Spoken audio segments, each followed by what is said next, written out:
Welcome back to the loading zone. Today's deep thought, trucks have big wheels.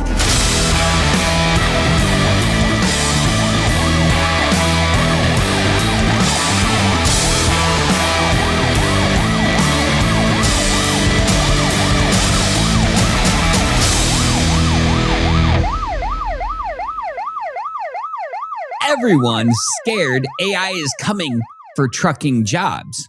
Wrong. It's not coming for truckers' jobs. It isn't replacing truckers. It's giving the smartest carriers an advantage. See, in 2026, the winners aren't just hauling more freight. They're using technology to beat fraud, protect profits, and work smarter while everyone else is working harder. We're separating real innovation from expensive hype. That's what's on the agenda today. Technology isn't going to replace the truckers first. It's going to replace the carriers that refuse to adapt.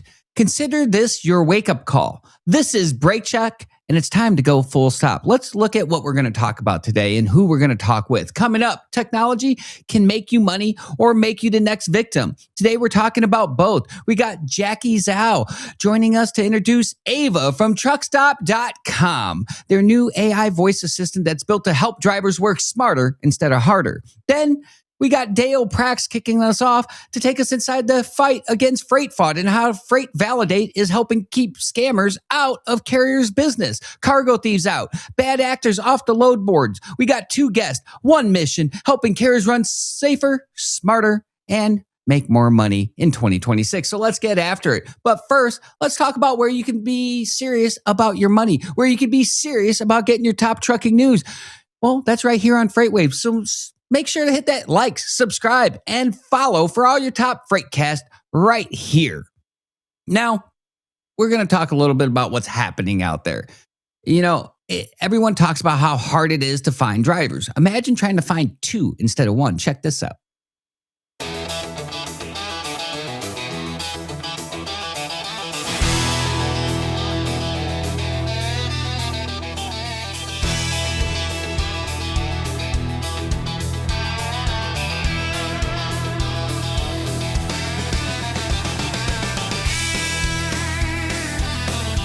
Yeah, that's right. Finding two drivers, our first responders showing up in style. Look at this rig. It takes one in the rear, one in the front. Atlanta showing off their skills. But yeah, I mean, trucking companies, can you imagine having to find two drivers for one truck? You guys are struggling to find one. Maybe look in the mirror and at your pay packages, but that's a conversation for another day. Now, let's check out this next clip. You know, this needs to be every driver's lounge edition.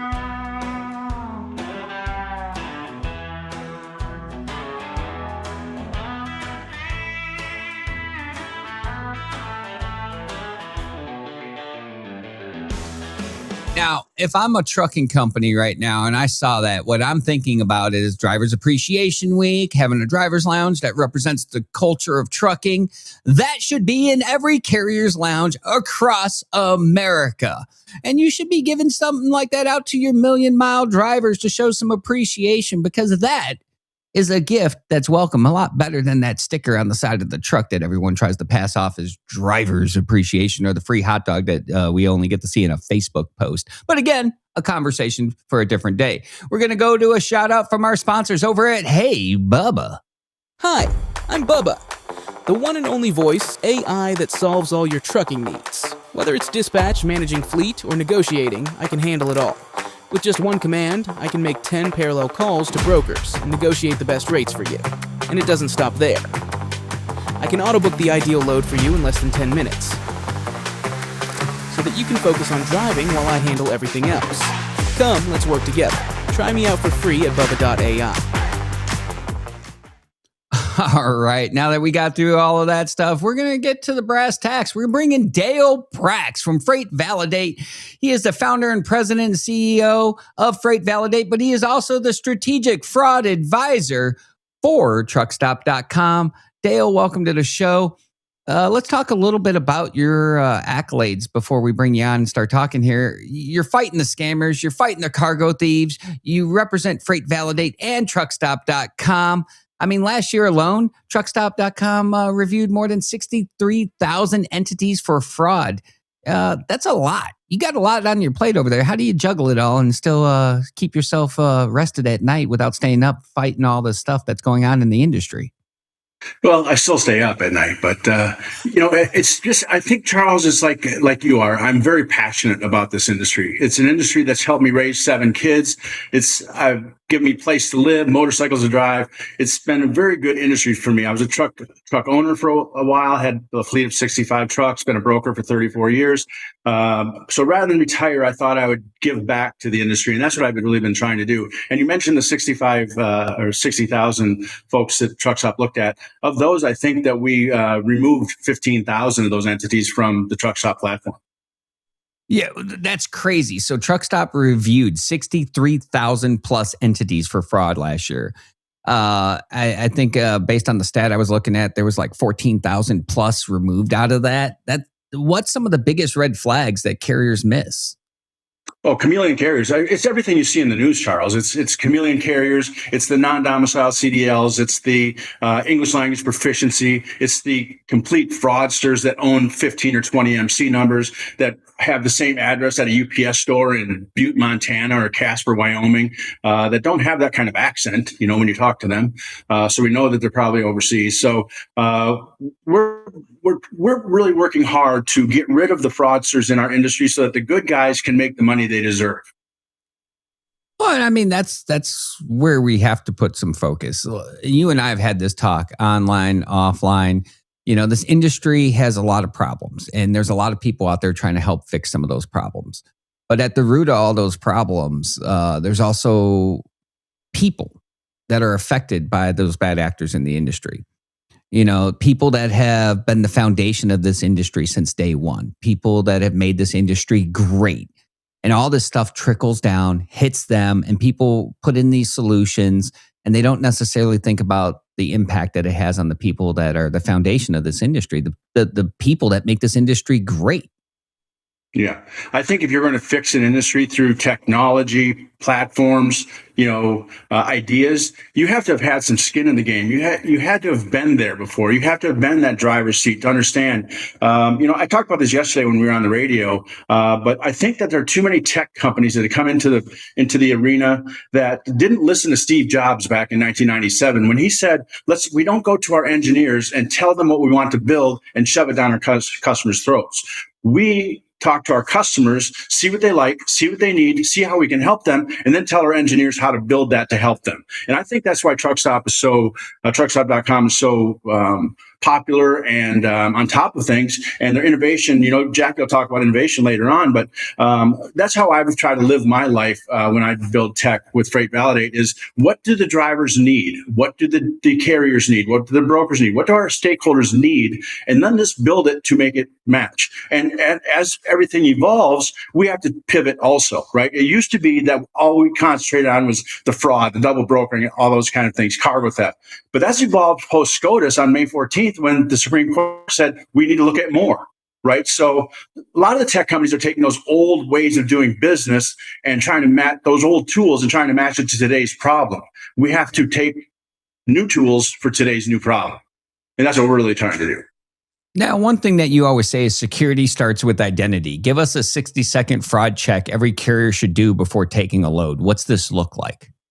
Well, I think every carrier should look into the broker or the shipper they're dealing with. We build FreightValidate with that in mind. Since the year 2000, carriers have been vetted to death by vetting platforms, by the FMCSA, doing inspections. So they've been looked at with a fine-tooth comb. And I know that's true because if you look at the number of motor carriers that have bad information within the FMCSA database or now MODIS, it's less than 1% that have missing data or fake, a contact name of Donald Trump or a telephone number 8675309. Very few carriers have that problem. If you look on the broker side, over 29.5% have the problem of missing information or fake information or false information. So we wanted to build something where the driver, the small fleet owner, the carrier, could look at the broker too, just like they're looking at the carrier. Also, I think when we look at the carrier, I think it's important that we tell them what the issues are. Too many platforms say, sorry, you can't come into our platform, and they won't tell the carrier why. And the carrier needs to know, hey, maybe the carrier didn't know that it was a violation of 49 CFR 390.5T to have a post office box as their principal place of business. If they don't know, they can't fix it. We've developed plans to say, hey, here's the issue. Let us show you how to fix that to become compliant. Now, scammers can buy an MC number for a few $100 and look legitimate overnight. How much has that changed the game in how we need to operate? And people just need to be aware of this so they can change their operation to protect themselves. Well, I think you're absolutely right. Back in 2000, during the COVID era, there was a lot of freight going out there, but fraudsters understood that they could buy get an MC number for $300, could be on a stolen Visa gift card. They had to give them some insurance or a surety bond, and they had to have a BOC3 process agent for $29 on some website, and they're in business. I always think about what Louis Pugh over at OIDA says. This is the only industry where we could have a person who's literally homeless and has $300 in a stolen Visa gift card, and in 21 days he could be an owner operator or he could have operating authority through the FMCSA. To change a toilet, a plumber has to go through a journeyman process, an apprenticeship process, and work a lot to get that certification. But we were just throwing guys behind the wheel who had no experience, little money, and then we wondered why things go wrong. And it was a big part of this driver shortage narrative crap that we've all heard about that we don't agree with, obviously. Well, now it's a quality driver shortage, right? And we had just the worst of the worst coming into our process. And then I have to put a lot of blame with the broker and the carrier too. With the broker and the shipper. We started using our only key performance indicator was price. And that's where we shot ourselves in the foot, right? We can't use price as a KPI. We have to use performance. We have to use who's the best of the best. And that's who we got to use. Because those brokers and shippers who saved all that money for so many years are going to pay the price. Because now we're going to get the best of the best, and they deserve to be paid what they deserve to be paid. And I think that's going to come. Now, last week, you and I talked. I had a friend of mine who I've known a long time be dealing with a fraud issue in real time and just did not know what to do. So they naturally called me and they're like, hey, you know the right person. Can you put us in touch? And you and I got on a call and we talked and went through the notions of how they can protect their business. And they were looking for like a real-time result, which is a conversation you and I have had on my other show as well. A lot of times people confuse what can be done in these. They're looking for enforcement in real time. They're looking for accountability and arrest in real time rather than protecting their business. And so I got you on the phone. We talked to this person. So I wanted to have that conversation real quick. So I think education is important around this. If someone is dealing with fraud in real time, they get a call from a broker, their MC is being fraudulently misused or represented at a shipper or receiver's office, carrier's getting burned. What's the first phone call they need to make? What's the first step they need to do to be on the right side of this?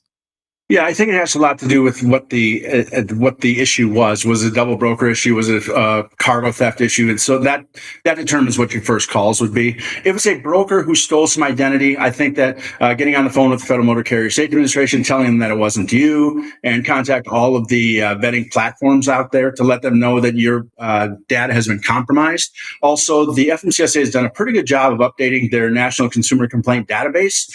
It's nccdb.gov, I believe it is, but you can Google it, National Consumer Complaint Database, where you can report a broker, you can report an instance.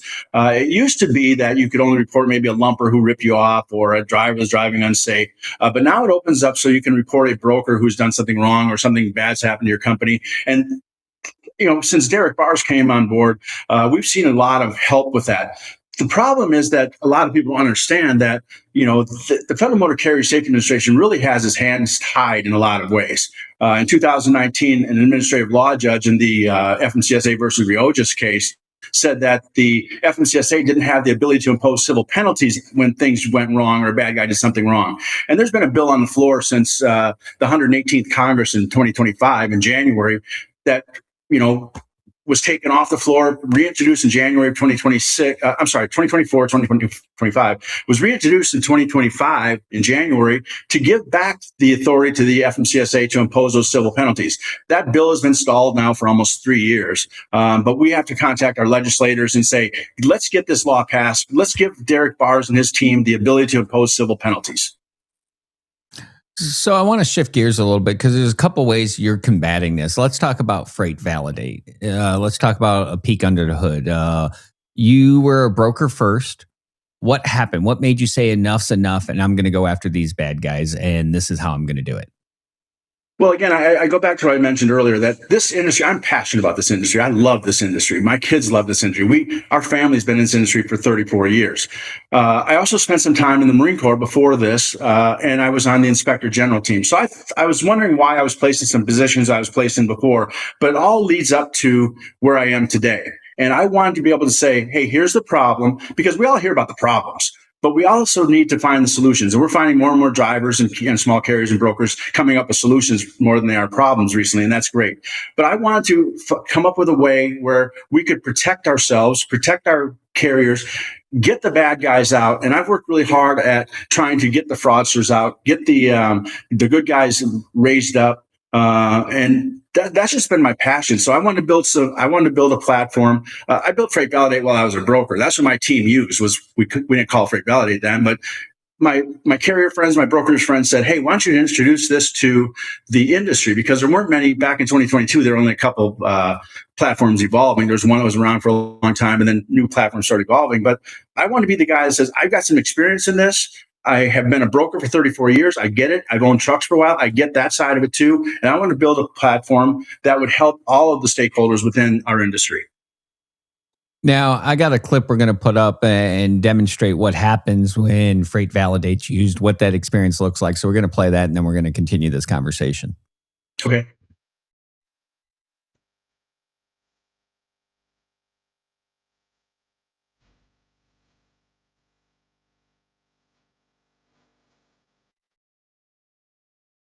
Thank you for calling FreightValidate, home of the FreightValidate Protection Plan and Detailed Analysis Report. This is Val. To get started, please say your name and company.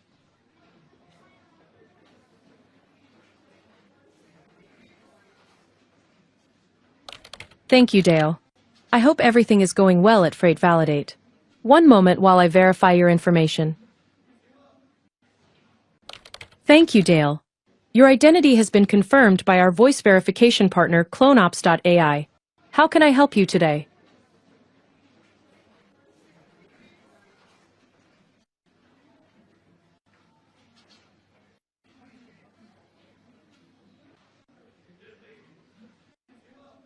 Thank you for providing the MC number. Let me look up the details for you. One moment, please. I found the record related to the MC number, and it belongs to Federal Express Corporation, which is classified as a carrier and broker. The company received an additional screening recommended status. This means FreightValidate identified one or more items that should be reviewed before moving forward with the carrier vetting process. It does not necessarily indicate non-compliance. Would you like me to provide more details about the findings? Here are the key findings from the screening. 1. English language proficiency. FMCSA inspection results indicate that a driver operating under this company's authority was cited for failing to meet federal English language proficiency requirements. FreightValidate recommends obtaining written confirmation from the carrier that all drivers meet these requirements before proceeding. 2. Non-domiciled CDL violations. A driver under this company's US DOT was placed out of service for operating a CMV without a valid CDL or proper endorsement. It's advised to verify that the carrier does not assign drivers in violation of CDL regulations. 3. Multiple phone numbers matched. The phone number associated with this company matched 2 other companies, though this is not flagged as a concern. 4. Recent FMCSA changes. The company's FMCSA information has been updated within the last 60 days. If you need further clarification or assistance, feel free to let me know. Tell me what's going on behind the scenes as this is happening. What is FreightValidate doing to pull this information? What's the integrations and what's the accuracy?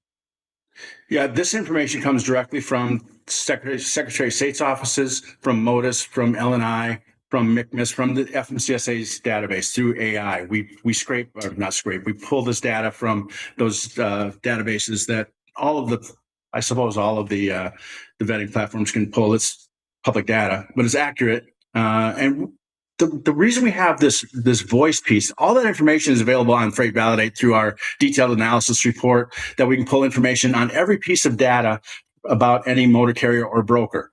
But we want to add something where, we talked about this yesterday on the radio, where drivers sometimes don't need another piece of technology where they have to download another app or have another password. I want to make something, we talked about this yesterday when you said, what about my dad who still uses a flip phone? Well, I want to make it available for them too, that they can just make a telephone call to 904 no fraud and ask about any broker or carrier and get the information like immediately from the cab of their truck, so they know who they're dealing with. We can pull up a broker that may that you found on truckstop.com, and you want to see how do they look. We can give you their credit score, number of days pay. Have they filed with the unified carrier registration? All those kind of things come available. And the reason I think that the detailed analysis report is really important, we talked about this a little bit earlier, that a small carrier may or may not know what he's not in compliance with, he or she's not in compliance with. This tells them. And I want people to look at the detailed analysis report within FreightValidate, which they can download for free at freightvalidate.com/myprofile, and use it almost as a resume. Look, we've been put through, and here's our data about us, and here's the things that we maybe had an issue before with non-compliance, but we fixed it. In the example that you see there, that's FedEx, the best known company probably in the world. But that just tells us that we need to vet with SCOTUS in mind. We have to vet every single carrier on every single load that we do. And what we try to do is say, hey, in this instance, FedEx had several drivers that were placed out of service for English language proficiency. What we're saying is we're going to be recommendations that say, before you tender a load to this carrier, get something in writing from them that says, we understand there's been an issue before with English language proficiency. I certify the driver that we're going to assign to this load meets the requirements of 391.11, I think it is. Or if it's non-domicile CDL, they had an issue with braking. We're going to have that information, and we're going to put it back to you to say, here are the questions to ask them before you tender a load to them. Again, whether it's one truck or 13,000 trucks. In today's world, you need to vet them so you become defensible. Now, fraudsters are evolving out there. The bad guys are sharing playbooks. Why isn't the industry doing the same? Why aren't we banding all of our resources together to fight this off and put an end to it? Well, I think we are. I think back in 2022 or 2023, I was on a podcast and I said that in order to fight these fraudsters, because they have more time, energy, and money than we do, and we know they're working together throughout the world. So I said in 2023 that we need to start working together rather than working apart from each other. We need to start working to stop fighting each other and start fighting fraud. So back on May 14th, I was able to get all of the other vetting platforms, the major vetting platforms. I invited, I think, 7 of them. One of them I didn't hear back from, but the rest all came there. We even had Scott Cornell with, probably the best known cargo theft guy.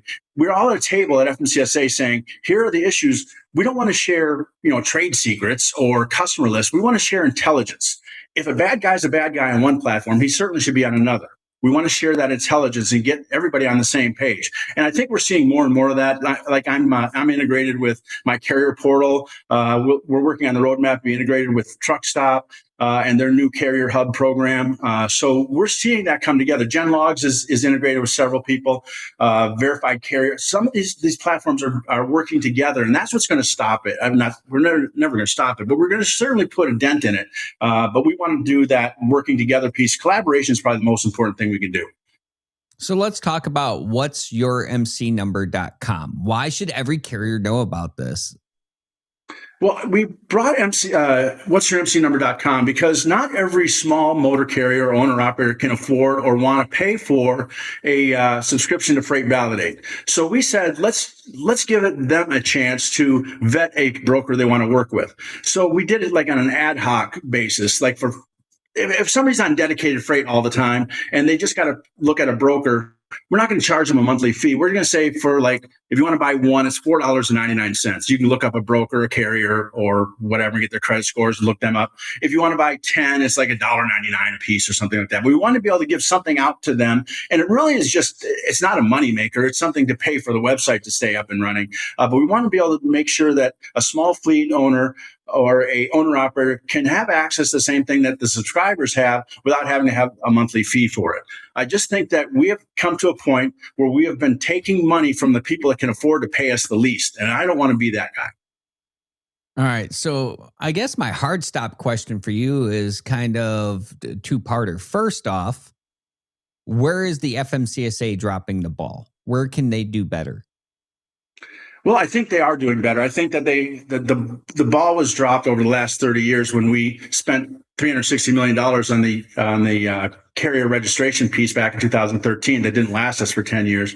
But I think that with Derek Bars, Ken Riddle, the folks over at registration are doing a very good job. I don't think there's much more that they can do right now, until Congress gives them authority to impose civil penalties. I think they're doing a really good job. I think that they're listening to folks like you and me and drivers for the first time in a long time, in around 34 years. I've never seen an administrator or a secretary that have so much involvement with the drivers and listening to them and with the brokers. So I think I have to say that the FMCSA is doing a great job. 3 years ago, I was written about in Overdrive magazine saying I was the biggest critic of the FMCSA, which I still am.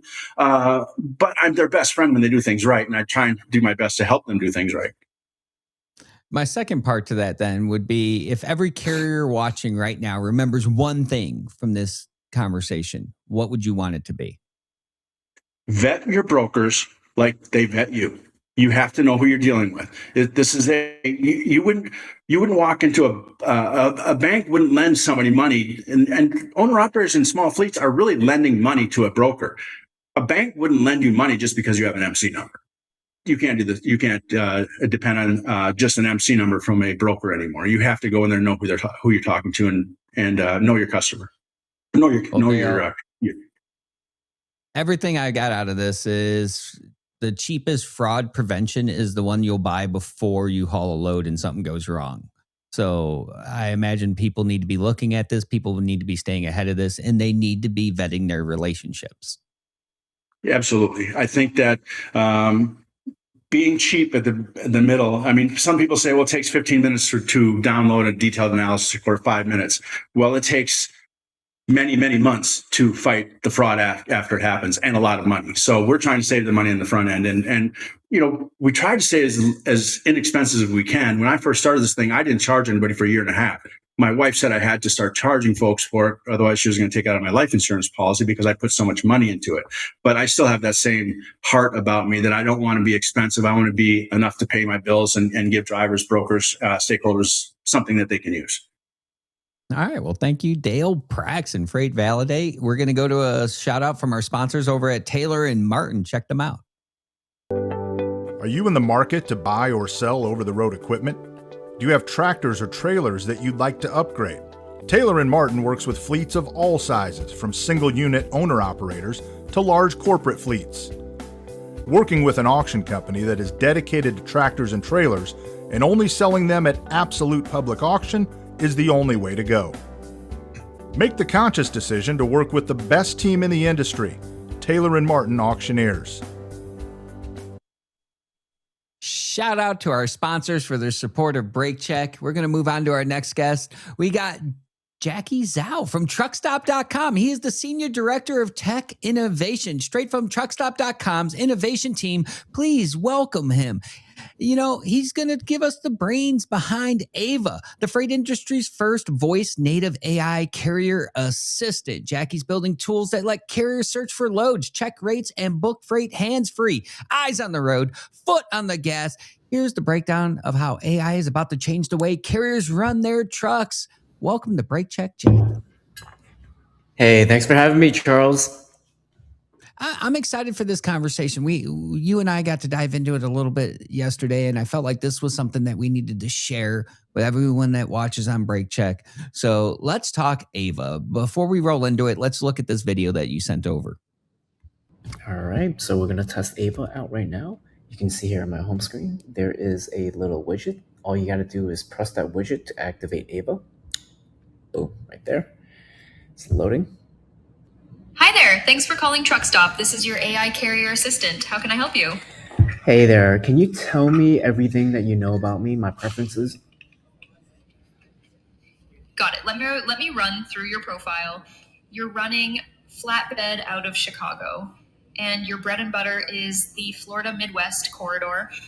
Jacksonville routes, Chicago to Houston, Florida runs. You like to be home by Friday for your daughter's swim lessons, so tight scheduling matters. You prefer to skip small talk and jump straight into business, which I respect. That's the setup. What are we working on today? Yeah, do you know where I am at the moment? Yep. You're in Vernon Hills, Illinois right now. What do you need? I need you to find me a load that takes me to Miami, Florida, please. Got it. You want loads out of Vernon Hills headed to Miami on flatbed? Let me pull the AI recommendations for you. Perfect. Pulling Miami loads for your flatbed now. Make sure to confirm details of the AI recommendations with the broker. Number one, Rochelle to Miami, 1436 miles, 397 per mile, picks up Tuesday, posted by Surf City Brokers, A-rated. Number two, Chicago to Fort Pierce, 1270 miles, 55 cents per mile, picks up today, posted by Martin Cartage, also A-rated. Number three, Carterville to Miami, 1114 miles, 359 per mile, picks up Wednesday, posted by Blue River Transportation. Which one of these interests you, or want me to dig deeper into any of them? No, those are great. Could you tell me which one you would recommend and why? Number two, Chicago to Fort Pierce with Martin Cartage. Here's why. It picks up today, gets you moving immediately. The broker's solid A-rated with 14 days to pay, and Fort Pierce is right in your wheelhouse on the Florida corridor. Plus, the AI flagged it as excellent pay for a flatbed with a balanced market. You'll be down in Florida and positioned perfectly for that next Miami run. That's perfect. I may be looking for truck parking when I'm in Miami. Could you do me a quick search and see what parking spots are available? Got it. Let me search for parking near Miami for you right now. Found 4 spots near Miami provided by Truck Parking Club. First, Bobtail and Box Truck Parking on Southwest 40th Street. 6 out of 6 spaces open, $30 a day, has a restaurant nearby and Uber nearby. Second, Bobtail and Box Truck Parking on NW 108th Avenue. 4 out of 5 spaces open, $38 a day, has a truck stop in the area and a restaurant nearby. Third, Truck and trailer parking on NW Miami Court. No spaces open right now, but they've got showers, restrooms, and security at the gate. Want more options? No, this is great. But what about cheap diesel? Is there any cheap diesel in Miami, Florida? One moment, finding diesel near you. Found 3 diesel stations near Miami, powered by A to B. First, West Star on Southwest 27th Avenue, $4.40 a gallon. Second, Mobile on Northwest 27th Avenue, $4.46 a gallon. Third, Chevron on Bird Road, $4.50 a gallon. Want more options or a wider search? No, this is great. Thank you so much. You got it. Good luck out there and safe travels. So I just want to talk. That demo was fantastic because it covers a lot of the follow-up questions I'm going to have. This is a hands on the wheel, eyes on the road. How does that simple voice command turn into a book load for today's truckers? And where did the thought process come from on this one when you guys were developing this? Yeah, no, I mean, that's a great question, Charles. I mean, our North Star has always been helping a driver find their next best load. But then a lot of the owner operators, a lot of the truck drivers kept telling us the same thing, which is they wish they had a dispatcher, someone on their side at 2 a.m. who never misses a detail and already knows their preferences. They hate having to say the same request over and over again. A real dispatcher is expensive, so we ended up building Ava. The idea for Ava is going to make a good driver better and a great driver exceptional. And it's your AI assistant inside Truck Stop Go. You talk to her just like a real dispatcher. So she's able to find your load, check your lane rates, find you cheap diesel, truck parking. And then when you do find a load that you like, she's going to call the broker and patch you through directly. So this is completely hands-free. And the whole idea is let's have Ava do 98% of the work for you upfront, all the vetting, all the processing, all the broker vetting to make sure that the broker also is trustworthy on the other end. But then you're at the end of the day in the driver's seat making the final connection with the broker. So let's talk about that a little bit, because there was a day where dispatchers were skilled professionals that usually sat behind the wheel at some point. They knew the industry, they knew the position, they knew the drivers. That is not necessarily true in most cases today. It's a very entry-level position, and we see all the inefficiencies that stem from that. When you're developing an AI and bringing it out there in a world where everyone's got an AI, trying to develop something that's going to be fast, going to be accurate, going to actually help today's truckers, but something that they can trust. How do you build out that process? Like, what's that look like? How do you know what you built is going to be received by the trucker? Yeah, I mean, trust kind of goes both ways, right? We want to make sure ultimately at the end of the day, we are creating value for the truck driver. So what that means is we're not just building technology. We're not just slapping AI onto something and calling it a day. We want to be able to build something that actually, protects the drivers, makes them money, and kind of keeps them on the road, right? Keeps them going. And if they ever encounter any issue, whether it's roadside assistance, a flat tire, Ava is there to they always have your back. One thing that we've been working on is a tool called load forensics. And load forensics is, the way the industry built everything has always been to protect the broker from a bad carrier, but almost nothing to protect the driver from a bad load. So load forensics does exactly that. So behind the scenes, Ava will analyze every load before she recommends it, where it was posted, how the broker has behaved on that lane, whether the rate has been changing suspiciously, and whether the posting pattern looks off, right? And then the thing is, she puts it into plain English for the driver at the moment that it matters before that they commit. So it's always there to watch your back. I love that. So we're talking an AI that is going to help with efficiency, help with booking truckers' freight, and give them that almost that benefit that a large carrier would have if they had that large carrier network behind them, but they don't have to go ahead and sign on to an MC number of a large carrier. A 10 truck operation can be just as competitive with these tools. But hey, listen, it's tech. It's not always 100%. So walk me through when Ava gets something wrong. If Ava gets something wrong, what happens next? And how do you keep carriers trusting this tool, knowing that you're constantly pouring more effort into it? It's not like an app that's going to go out of date 10 months from now or 2 years from now. Yeah, 100%. So we're always vetting the evaluations and recommendations underneath the hood. The thing about AI is an AI by itself is meaningless, right? You can spin up ChatGPT right now, you can spin up Claude right now and ask it to vet loads or find loads for you, and it is unable to do that. And the reason why it's unable to do that is because it doesn't have the context of freight that we've trained our models on.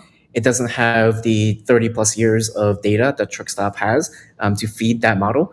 And it doesn't have the proprietary data, the network that flows through it, right? So we anchor our own AI onto the 30 plus years of data that TruckStop and RMIS has in order to deliver that level of trust. And then underneath the hood, we're constantly evaluating all the recommendations and all the conversations to make sure that it's actually delivering the right things. And of course, we always encourage the drivers to double check, right? So we're not making the final decision for the driver. We're putting the drivers in the driver's seat, and all we're simply doing is saying, hey, here's the data that we've presented to you, but we're going to connect you with the broker so you can double check to make sure that Ava is not hallucinating or Ava is not telling you something that otherwise, was not actually reality. So let's talk about that data and its transition to the driver's seat. TruckStop sees millions of load searches. What does that data tell you, and how does it lead to Ava and her execution for today's truckers? Yeah, I mean, the key thing here is Ava doesn't data dump on the driver. She's the translator. The driver just hears heads up in plain English, and it allows them to make their own call. So the reason that we're able to do this is, for the entirety of I guess, decades, there's a whole information asymmetry. The data advantage has always sat with the big brokers. It's always sat with the big fleets. And for once, we are using Ava to level the playing field for the driver's side for once. Well, and I think that's a great approach, but an interesting one from a developer standpoint, because the low hanging fruit is you build something that goes to the mega carriers buy it because they have all the money. But if we look at the market, the smaller carriers make up a very much reasonable, actually dominating size of the trucking landscape. So no one really looks to build something for that 1 to 10 truck fleet. They're always kind of left as the least represented group when it comes to tech and innovation. But you guys decided, hey, we want to balance the playing field. We want to build something that allows them to be just as competitive as the big guys. When you're building that, obviously you're having these feedback loops. You're talking to truckers. You're talking to the independent owner operators. Was there something that changed you with what carriers of that size do that developed into something that you added to Ava? Yeah, I mean, when we talk to carriers, so this tool actually has been out in beta for several months now, and we've been always, reiterating, iterating, fine tuning it, collecting feedback from carriers of all sizes, whether it's a 10 truck fleet or an owner operator. So, don't take it from me, take it directly from a carrier. There was an ops manager. His name is Francisco, runs a 10 fleet truck. He actually walked through how he used it, right? So he goes from Chicago to Omaha, flatbed, able to give his minimum rate. And then she provides the top 3. And then he goes, great, connect me with the broker. And then she dials it. And for him, his words, this is the kind of technology that used to only be available for the big companies with the big bucks. And now a company like his, a 10 truck outfit, has it too, right? And that's really the whole point. Like every tool in freight has always been to built for the broker, built for the big fleets. We built Ava for the carriers. But on the flip side of it, it's not just fleets, right? Take a solo guy, for example. So one owner operator, his name is Ray. He runs dry van out of the Southeast corridor. No dispatcher, it's just him. Before Ava, Ray was spending close to 2+ hours a day hunting for the next load, scrolling through the board, on truck stop or on different load boards, and calling roughly 6 to 7 to 8 brokers just to book one load, just to book that one next load. So that's 10+ hours a week off the clock, unpaid, just looking for work. Now he just asked Ava, while he's still unloading, she pulls up, he either goes to a truck stop, goes to a restaurant, takes a break for lunch. She pulls his next best load, tells him the lane rate, the deadhead, connects him to the broker, and he books that next load before he's even empty. So that's 2 hours a day, dropped to around maybe 10 minutes. So the clock a driver spends hunting loads is time that no one really pays them for. Right? That's the sort of the hidden cost that no one really talks about. Ava hands that time back and points them to the load that actually pays. And it takes them to a market area that keeps them consistently having more loads to drive once they land. So for a solo owner operator, that's the difference between grinding and getting ahead. So, Jacky, I want to say the quiet part out loud. Today's truckers have been force-fed so much tech that there's a sense of tech fatigue. What they need is more profit. What they need is to see more money in their bank account. What they need is something that's going to help them do that. How does Ava put money back into the carrier's pocket? Yeah, no, that's 100% a great question. Ava, first and foremost, our mission statement has always been, how do we make money for our drivers? How do we make money for our carriers, whether they're an owner-operator or a large fleet? Our method of doing that is, we want to be able to, the data's always been there, but for a large fleet, they have a team of data scientists, they have a team of analysts scouring through, creating reports and dashboards, looking through all the metrics to say, go to this particular market area. That's where you're going to find the best loads. That data, that information has always been there, but an owner-operator has never been able to take advantage of that information. Ava is there to act as not just your dispatcher to look for the next loads for you, but to analyze the macro, right? To take a look at the overall market in the nation based off of your preferences, based off of what people are paying at the moment, and where the best loads are. We're going to try to guide you into those particular market areas. Now, One of the things that I hear a lot is the American truck driver, the American trucking company. I've been working for years, for decades in some scenarios without AI, without this technology. If you had 5 minutes of their time, what would you say to cause them to pause for a second and realize that they could be doing even more and finding more success? Yeah, I think it's all about information asymmetry. That's always been the whole game. The broker is going to know the market, the large fleet is going to know the market, but the individual owner operator, they're flying blind at the moment of decision. We surface what looks off or what looks really well in plain English. The driver makes the call at the end of the day. So we want to be able to protect the drivers. We want to be able to guide the drivers into good market areas without babysitting them. Put it this way, AI does all the perspiration, so the scrolling, the paperwork, the legwork. The drivers, they handle the inspiration, the judgment, the driving, right? So Ava makes a good driver better, but a great driver exceptional.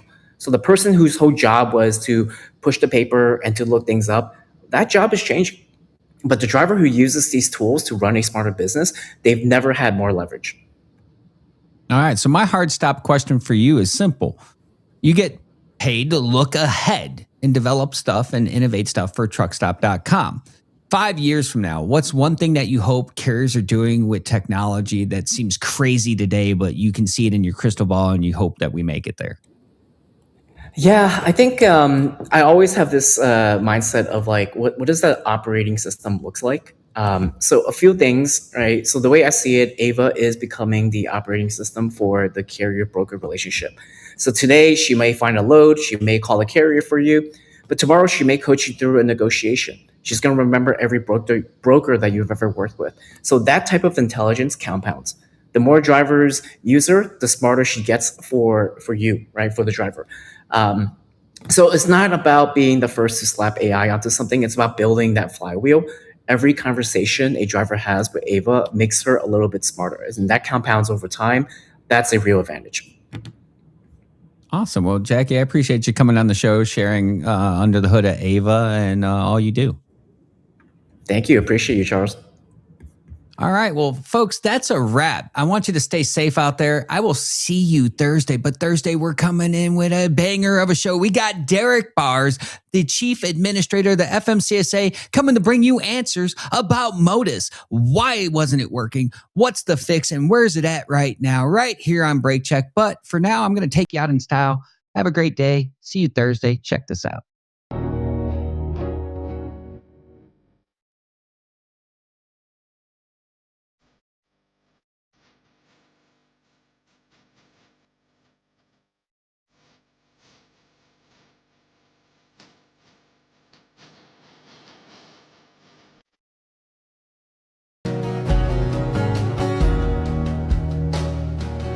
Welcome back to the loading zone. Today's deep thought: trucks have big wheels.